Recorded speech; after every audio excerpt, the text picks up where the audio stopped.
महाकुंभ की महिमा का बखान पूरी दुनिया में हो रहा है।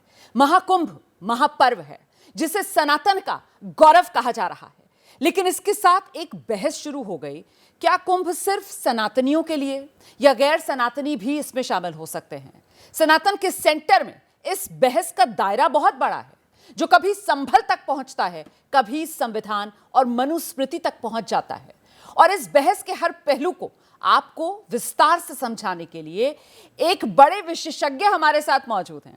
बागेश्वर धाम सरकार के पीठाधीश्वर पंडित धीरेंद्र शास्त्री जी इस वक्त हमारे साथ मौजूद हैं। पंडित धीरेंद्र शास्त्री जी, बहुत स्वागत आपका एबीपी न्यूज में। बहुत बहुत धन्यवाद एबीपी न्यूज के दर्शकों का, और रुबाना बहन आपका भी बहुत बहुत धन्यवाद।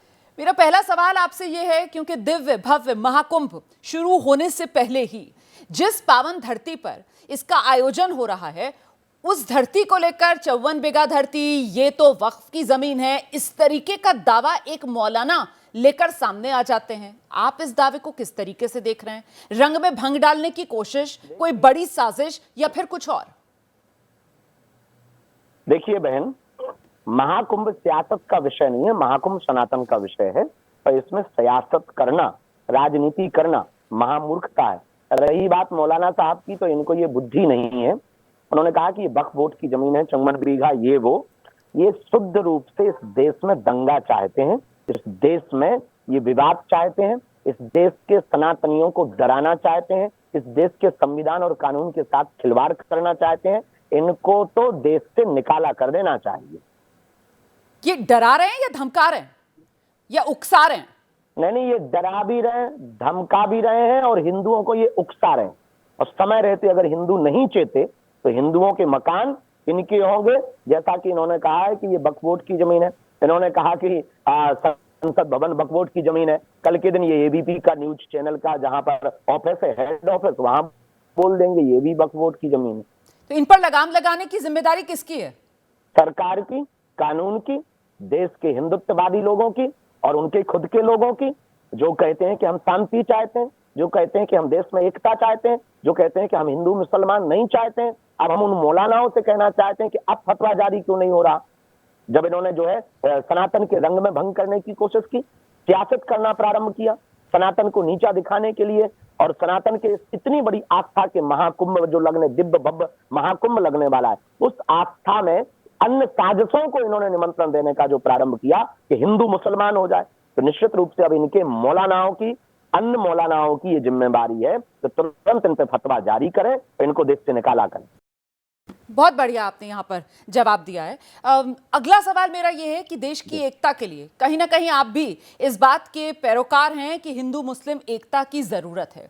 ऐसे में सनातन और सनातन का जो स्वरूप रहा है वो तो सबका स्वागत, सबका सम्मान वाला रहा है, लेकिन ये सनातन की सबसे बड़ी गौरव स्थली कुंभ में जिस तरीके की आवाजें कुछ साधु महात्माओं की तरफ से उठ रही हैं कि नहीं, मुसलमानों को बैन किया जाए, मुसलमानों को यहां आने की इजाजत ना दी जाए, इस पर आप क्या कहेंगे? हमने कभी भी हिंदू मुसलमान पर चर्चा नहीं की, हम देश की एकता की बात करते हैं। हम उन लोगों के खिलाफ हैं जो राष्ट्रद्रोही है, हम उन लोगों के खिलाफ हैं जो भारत तेरे टुकड़े होंगे या सर तन से जुदा कर देंगे। तीसरी बात, आपने कहा है कि इस देश में क्या ऐसा होना चाहिए कि जिससे देश की एकता बनी रहे। पहली बात तो हमें यह करना चाहिए कि पहले सनातनी एक हो, भारतीय एक हो।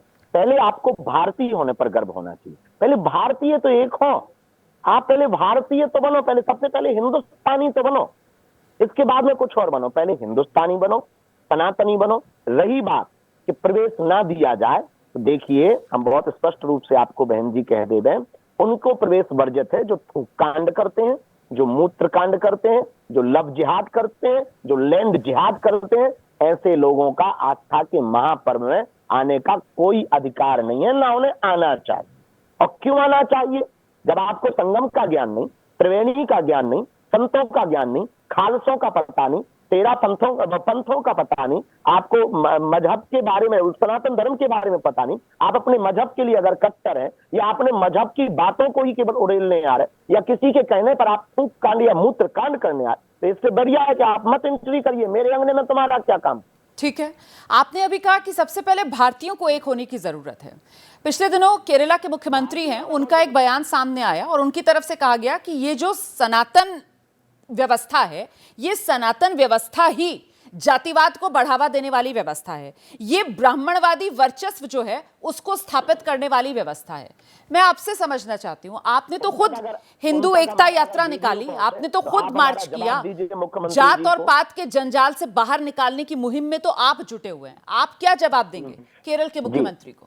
केरल के मुख्यमंत्री, वैसे हम राजनेताओं पे बहुत ज्यादा बयान देते नहीं है ना, उनकी कोई टिप्पणियों का जवाब देते हैं। उसके पीछे कारण ये है कि इनका कोई बहुत ज्यादा ठिकाना नहीं होता, इसलिए हम बहुत ज्यादा इन पर जवाब देते नहीं। परंतु आपने प्रश्न किया तो हम एक भारतीय होने के नाते हम उनसे प्रार्थना करेंगे कि आप संविधान के बहुत गरिमामय पद पर हैं, आप एक प्रदेश के मुख्यमंत्री हैं, इसलिए आप बहुत सभ्यता के साथ में बात करें। तीसरी बात, हमारा उद्देश्य, सनातन का उद्देश्य, हिंदुत्व का उद्देश्य किसी को काटना या मारना नहीं है। सनातन का मतलब ही यही है, दूसरे को जोड़ना, पूरे विश्व को जोड़ना। हम उस विचारधारा से हैं जहां वसुधैव कुटुंबकम कहा जाता है, पूरी दुनिया को अपना परिवार कहा जाता है, जहां पूरी दुनिया के लोग व्यापार की दृष्टि से देखते हैं, हम भारतीय लोग पूरी दुनिया को परिवार की दृष्टि से देखते हैं, क्योंकि ये सनातन धर्म कहता है, क्योंकि ये हमारे वेद और शास्त्र कहते हैं, ये सनातन धर्म की पद्धति और सनातन धर्म की आचार संहिता कहती है। तो उन्होंने अगर ये कहा है तो बहुत मूर्खतापूर्ण बयान है उनका। लेकिन आस्था का अखाड़ा है कुंभ, और ऐसे में ये राजनीति का अखाड़ा इस बार बनता हुआ क्यों नजर आ रहा है?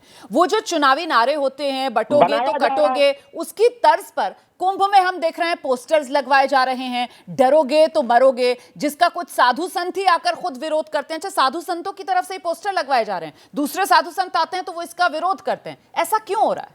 ये चलता रहता है, बहुत ज्यादा भीड़ होती है, बहुत ज्यादा बर्तन होते हैं तो बचते रहते हैं, इन पर बहुत ज्यादा ध्यान नहीं देना चाहिए। बस हम लोगों को हर हाल में देश की एकता और सनातन की एकता पर कार्य करना चाहिए। सनातन का मतलब एक जीवन जीने की एक शैली, सनातन का मतलब एक ऐसी विचारधारा जिससे बहुत प्रसन्नता पूर्वक पूरे भारत को एक सूत्र में पिरोया जा सकता है। ये चलता रहे।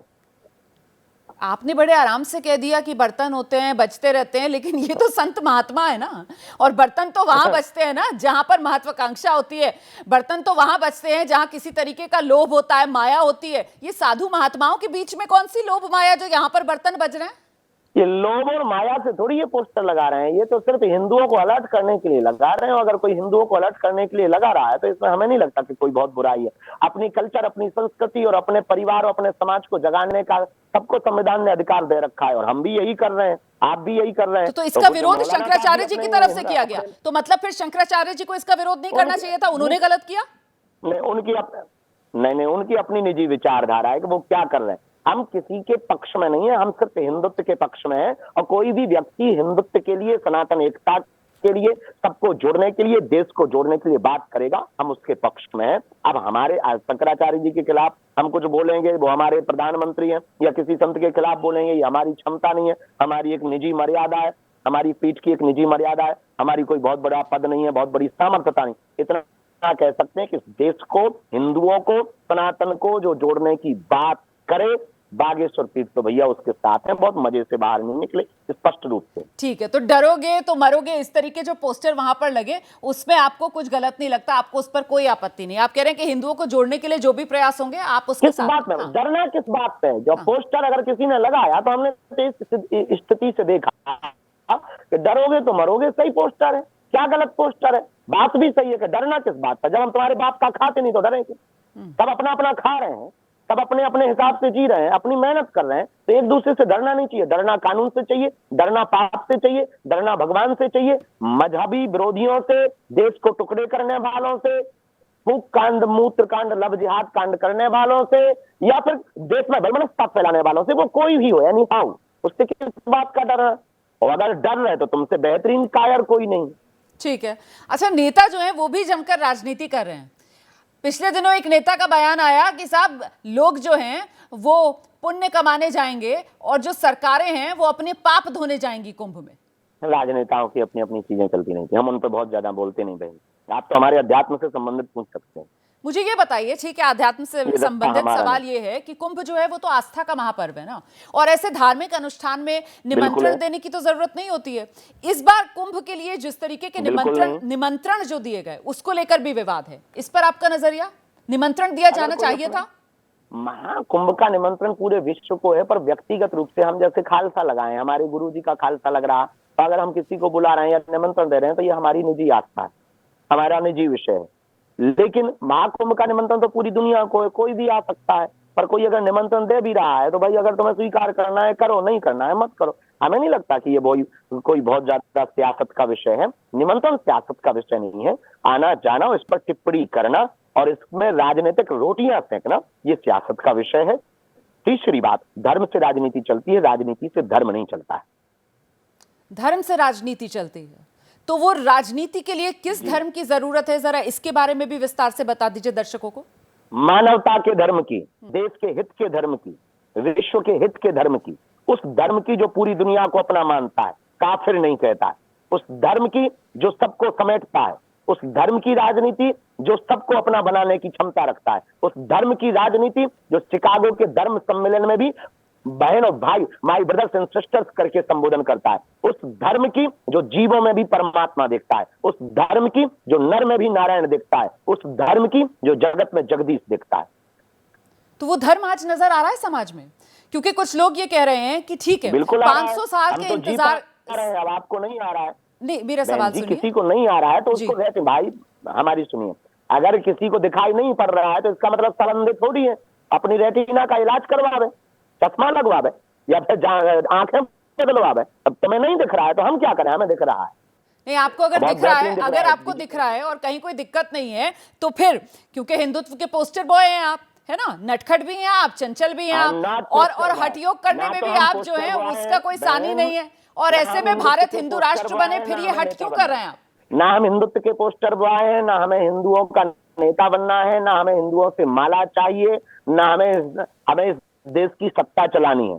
पांचवी बात, हिंदू राष्ट्र इसलिए होना चाहिए ताकि इस देश से हिंदू मुसलमान की वैमनस्यता खत्म हो। हिंदू राष्ट्र इसलिए भी होना चाहिए ताकि रामचरितमानस को जलाया ना जाए। हिंदू राष्ट्र इसलिए होना चाहिए, कोलकाता की बच्ची को मात्र एक धार्मिक बेटी होने के, हिंदू की बेटी होने के कारण बर्बरी निर्दयता के साथ रेप ना हो और फिर जो अपराधी है वो देश से भाग ना जाए। हिंदू राष्ट्र इसलिए भी होना चाहिए कि पाल घर के संतों के साथ जो निर्दयता की गई वो लौट करके ना हो। हिंदू राष्ट्र इसलिए भी होना चाहिए कि राम के होने का सबूत ना मांगा जाए, क्योंकि ये देश बाबर का नहीं है, रघुवर का है। अकबर महान नहीं है, रघुवर महान।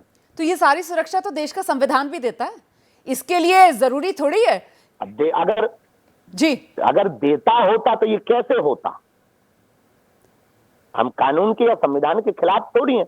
हम तो केवल ये कहना चाह रहे हैं कि आपके रहते ये हो गया है, आपके संविधान या कानून के रहते ये हो रहा है, तो निश्चित रूप से ये बहुत निंदनीय है। नहीं तो उसके लिए तो फिर संविधान जो है वो अदालतों में जाने का रास्ता भी बताता है ना, और इंसाफ जो है उसके लिए भी दरवाजा खुला हुआ है, उसकी तो पूरी एक व्यवस्था है संविधान में। 125 बार से ज्यादा संविधान में संशोधन हुआ है, 125 बार से ज्यादा संविधान में संशोधन हुआ है। एक बार हिंदू राष्ट्र के लिए अगर हो जाएगा तो कोई बुराई नहीं।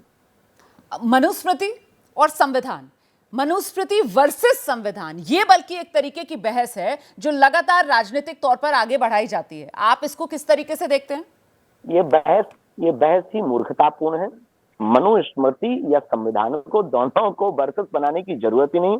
एक अलग ग्रंथ है, ये देश को चलाने का ग्रंथ है, वो व्यक्ति को चलाने का ग्रंथ है। व्यक्तिगत एक किसी महापुरुष के द्वारा कही गई वार्ता है, पूरी दुनिया के लिए संदेशा है। एक संदेशा है, एक कानून का पालन करने वाला ग्रंथ है। तो संविधान एक अलग है, मनुस्मृति एक अलग है, और हमें लगता है किसी भी विषय पर बोलने के पहले उसको पढ़ना बहुत जरूरी होता है। सही, लेकिन आप जिस तरीके से पूरी मुहिम चलाई आपने, हिंदू एकता यात्रा की और जात पात के जंजाल से लोगों को बाहर निकालने की, ऐसे में मनुस्मृति का जो सबसे बड़ा विरोध होता है वो इसी नाम को लेकर होता है कि साहब मनुस्मृति जो है वो जात पात को बढ़ावा देता है। तो फिर मनुस्मृति नहीं, अगर देख आप, पता नहीं बहन जी, आप लोग क्या, अगर हम भैया जात पात के पक्ष में होते तो हम क्या जात पात भेदभाव मिटाने के लिए पदयात्रा करते? हम देश में जगह जगह जाते, हम देश के लोगों को प्रार्थना करते। हमें क्या पड़ी है अपनी जान की बाजी हथेली पर रखने की? क्या पड़ी है पैदल चलने की? क्या पड़ी है लोगों को जगाने की? क्या पड़ी है दिन रात जागने की? हमारा उद्देश्य ही यही है। जो कुरीतियां हिंदुओं के बीच में आ गई है, चाहे वो बलि प्रथा हो, चाहे वो जातवाद की प्रथा हो, चाहे वो भेदभाव की प्रथा हो, अथवा फिर दुत्कारने की या घृणा करने की प्रथा हो, अथवा फिर ऊंच और नीच की प्रथा हो, अथवा फिर बाल विवाह हो गए, या फिर नारियों पर शोषण हो गए, या फिर शिक्षा के स्तर को गिराया जाए, बिना वैज्ञानिक तथ्य के शिक्षा को परोसा जाए, हम उन सभी कुरीतियों के खिलाफ हैं। और हम सनातनी भी हैं, ये भी आप सुन लीजिए। आई एम नॉट एथिस्ट, हम नास्तिक नहीं है। सनातन के सामने सबसे बड़ी चुनौती आज के समय में क्या ये जातिवाद ही है? सनातन के सामने अगर हिंदुओं को एक करने से कोई दीवार रोक रही है तो उसका नाम है जात पात, उसका नाम है ऊंच नीच, उसका नाम है भेदभाव, बेझिझक। ठीक है, मेरा अगला सवाल ये है, आपने जब हिंदू राष्ट्र की आप बात कर रहे थे तो आपने कहा कि साहब जरूरी इसलिए है ताकि सबका साथ बना रहे, सब जो है मानवता जो है वो एक तरीके से धर्म के तौर पर स्थापित हो, हिंदुओं और मुसलमानों के अंदर किसी तरीके का वैमनस्य ना बढ़े। पिछले दिनों हमने देखा जिस तरीके से एक तो 500 साल के इंतजार के बाद अयोध्या में दिव्य भव्य राम मंदिर का निर्माण हुआ, लेकिन उसके बाद कई शहरों के अंदर एक बाढ़ सी आ गई। बहुत सी मस्जिदों को लेकर याचिकाएं अदालतों में जाने लगी, मंदिरों को लेकर सच सामने लाने के लिए, उसके लिए सर्वे कराने की मांग वाली। संभल में पिछले दिनों ऐसे ही हमने देखा, जिसके बाद सर्वे की टीम पहुंची और वहां पर बाद में हिंसा भी हुई, इसकी चपेट में आकर 5 लोगों की मौत भी हो गई। इस पर आपका क्या कहना है? ये समाज में क्या इससे विद्वेष बढ़ रहा है, फैल रहा है? मंदिर बनने के बाद एक रास्ता खुला, ठीक है, हुमायूं, चंगेज खां, अकबर, बाबर के समय में जिन मंदिरों को तोड़ करके मस्जिदें बनाई गई थी, राम मंदिर की प्राण प्रतिष्ठा के बाद में एक रास्ता खुल गया कि अब वहां पुनः मंदिरों की प्राण प्रतिष्ठा होनी चाहिए। सौ की सीधी बात। ये हिंदू जो याचना दे रहे हैं, याचिका कर रहे हैं हाई कोर्ट सुप्रीम कोर्ट में, बहुत ठीक कर रहे हैं, क्योंकि किसी के पूर्वजों ने गलती की हो तो बुद्धिमान आदमी वही है जो उसको सुधरवाने के लिए प्रेरणा दे। तो ये बहुत बेहतरीन है। चंगेज खां, बाबर, अकबर, मोहम्मद गौरी, किसी के पूर्वज रहे होंगे और उन्होंने भूल की, मंदिरों को तोड़कर मस्जिदें बनाई, तब तो शिव जी मिल रहे, तब तो राम जी मिल रहे, तब तो वहां पर सुप्रीम कोर्ट भी अपना तथ्य देकर के कह रहा है कि हाँ यही राम जी का जन्म हुआ था। इससे सिद्ध होता है कि प्रायोजित तरीके से भारत में अब विदेशी आक्रांताओं ने मंदिरों को तोड़ करके मस्जिदें बनाई। अब वो बन गई थी, सुधार हो रहा है, वो भी कोर्ट के तहत, ASI सर्वे के तहत हो रहा है। हमें नहीं लगता कि ये गलत है, ये होते रहना चाहिए, सनातन का स्वर्ण काल है। तो फिर मुझे एक बात बताइए कि संघ प्रमुख की तरफ से इस तरीके की नसीहत क्यों दी जाती है कि हर मस्जिद के अंदर मंदिर ढूंढना ये गलत है, और हिंदुओं के नेता बनने के चक्कर में लोग इस तरीके के मामलों को ज्यादा उठा रहे हैं? क्या संघ प्रमुख के फिर इस तरीके के बयान संत समाज को नाराज करते हैं? आप लोगों को बुरा लगता है क्या? ना, ये भी बात सही है ना कि भाई हर मस्जिद में मंदिर नहीं हो सकता है, पर जहां जहां मस्जिद में मंदिर है वहां तो खोजा जा सकता है ना। लेकिन सवाल तो इसी को लेकर है ना कि वो खोजने के चक्कर में ही तो सारा विद्वेष फैलता है ना। अब देखिए संभल, बदायूं, अजमेर की दरगाह को लेकर भी दावा, और उस दरगाह के उर्स में प्रधानमंत्री की तरफ से चादर भिजवाई गई है। अभी दावा तो वहां के लिए भी हो गया ना। हाँ, वो तो देखिए प्रधानमंत्री का पद एक बहुत बड़ा होता है, और कोई परंपरा अगर प्रधानमंत्री के यहाँ से कई जन्मों, सदियों से या कई सालों से चल रही है तो उसका दायित्व करने का उनका अपना अपना दायित्व होता है। पर भैया सबको अपनी अपनी, देखो इस देश में कानून है, इस देश में संविधान है, इस देश में कोर्ट है, और कोर्ट निर्णय लेगा। आप या हम तो निर्णय नहीं ले सकते कि वहां मंदिर के मस्जिद, और अगर कोर्ट कह दे मंदिर है तो फिर मंदिर होना चाहिए, झंझट खत्म। और सर्वे कराने में क्या दिक्कत? आप में खोट नहीं है। अब हम जैसे एयरपोर्ट जाते हैं, हम तो जांच करवा लेते हैं, जब हम कुछ लेके ही नहीं जा रहे तो क्या हलवा कर लेंगे भैया, कपड़े तक उतार लो, झंझट खत्म। जब हम में कोई खोट ही नहीं है तो चाहे तुम जो कर लो भैया, हमारी जांच कर लो। और तुम में जब कोई खोट नहीं है तो सर्वे होने दो, तुम्हें दिक्कत क्या है? और कुछ खोट है तो अब तो तुम पे पत्थर मार रहे हो। इससे ये सिद्ध होता है कि और जगह भी खोट है। अब जहां जहां है वहां खोजा जाएगा। इसीलिए तो सवाल है ना, आपने क्योंकि कहा कि देश में कानून है, और देश में जो कानून है वो 1991 प्लेसेस ऑफ वर्शिप एक्ट है, और वो कानून ये कहता है कि 1947 एक लकीर खींच दी गई कि भाई जब 1947 में देश आजाद हुआ और हमने अपने लिए एक संविधान चुन लिया कि अब हम इसके तहत अपना जीवन जिएंगे, इसी के नियमों को हम मानेंगे, तो फिर हम पुरानी बातों को भुलाएंगे और हम एक नया भारत बनाएंगे। पुराने जख्मों को हम कुरेदेंगे नहीं, हम भविष्य की ओर नजर टिकाएंगे। बावजूद इसके गली गली, शहर शहर, मोहल्ले मोहल्ले जाकर मस्जिदों के अंदर मंदिर ढूंढना, दरगाहों में मंदिर ढूंढना, याचिकाएं लगा देना अदालत में, पुराने जख्मों को नहीं कुरेदा जा रहा है। जो जख्म बहुत दिनों से भरे पड़े हैं वो ज्वालामुखी बनकर के फूट रहे हैं। आप बहुत से डॉक्टरों की भाषा में होता है पिंपल्स होते हैं कई लोगों को, और पिंपल्स अगर वो दबा दें तो बाद में वो घाव बंद करके आते हैं। बहुत धन्यवाद धीरेन्द्र शास्त्री जी, एबीपी न्यूज पर हमारे साथ जुड़ने के लिए। सनातन संवाद में